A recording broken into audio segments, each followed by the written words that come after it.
नमस्कार, सुनीता किचनमध्ये तुमचं सगळ्यांचं मनापासून स्वागत करते। आज तुम्हाला मी उडदाच्या डाळीचं पारंपरिक पद्धतीचं घुट्ट कसं बनवतात त्याचा मसाला तुम्हाला मी दाखवणार आहे। तर हे बघा, इथं मी 10 मिरच्या घेतलेल्या आहेत। ह्या कमी तिखटवाल्या मी 6 मिरच्या घेतल्यात आणि जास्त तिखट असतात ते 4 घेतल्यात। इथं लसूण एक मोठा गंडा घेतलेला आहे, कोथिंबीर घेतले, जिरं घेतलेत आणि आपल्याला एवढं खोबरं लागणार आहे।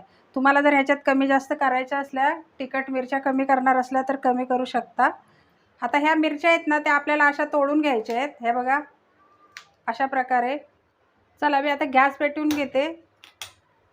इथे एक लोखंडी तवा ठेवलेला आहे। आता तवा गरम झाला आहे, मिरच्या ह्याच्यामध्ये टाकून घेते। फक्त आपल्याला मिरच्याच भाजून घ्यायच्या आहेत। आधी थोड्या अशा भाजून घ्यायच्या, नंतर थोडं आपल्याला तेल टाकून हे चांगल्या डाग पडेपर्यंत भाजून घ्यायच्या।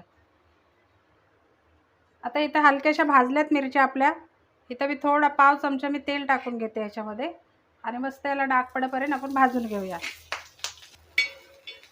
आता हे तुम्ही पाहू शकता आपल्या मिरच्यांवरती डाग पडलेले आहेत, म्हणजे मिरच्या आपल्या भाजून झाल्यात। मी गॅस बंद करते आणि काढून घेते। आता हे आपल्याला वाटण करून घ्यायचं आहे। तर हे बघा, इथं आपलं वाटण बनवून तयार झालेलं आहे। हे बघा, असं बारीक वाटून घ्यायचं आहे। तर इथं आपल्या उडदाच्या डाळीच्या गुट्ट्याचं वाटण बनवून तयार झालेलं आहे। आजची रेसिपी कशी वाटली कमेंट करून मला नक्की सांगा। व्हिडिओ आवडला असेल तर व्हिडिओला लाईक करा, शेअर करा। चॅनलवर नवीन असाल तर चॅनलला सबस्क्राईब करायला विसरू नका। पुन्हा भेटूया अशीच एखाद्या नवीन रेसिपीसह। व्हिडिओ बघितल्याबद्दल धन्यवाद।